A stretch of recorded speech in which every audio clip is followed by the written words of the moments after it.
Magandang araw mga friendship, for today's video ay mag-unbox tayo ng parcel na dumating ngayong araw na to.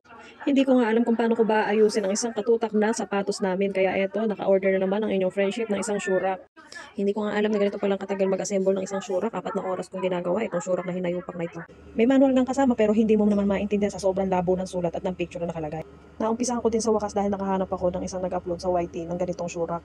Alam mo naman tayong mga friendship, tayo mga mami, basta may inumpisahan, kailangang matapos at hindi mapapakali kapag hindi natin natapos yung isang bagay na inumpisahan na natin.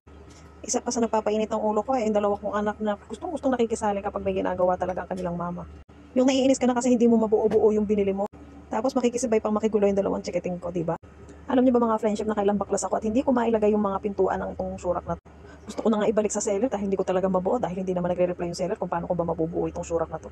Alam niyo yung pintuan na lang yung last na ikakabit ko pero hindi magpantay at kailangan pang ipasok sa loob kaya hindi ko alam kung mag-give up na ba akong i-assemble itong surak na binili ko.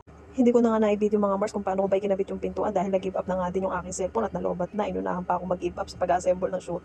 So eto, tinapos na nga ng iyong at ayan na nga ang finished product ng aking pag-assemble ng aming surak. At kung nagustuhan mo nga din, ilalagay ko link down below.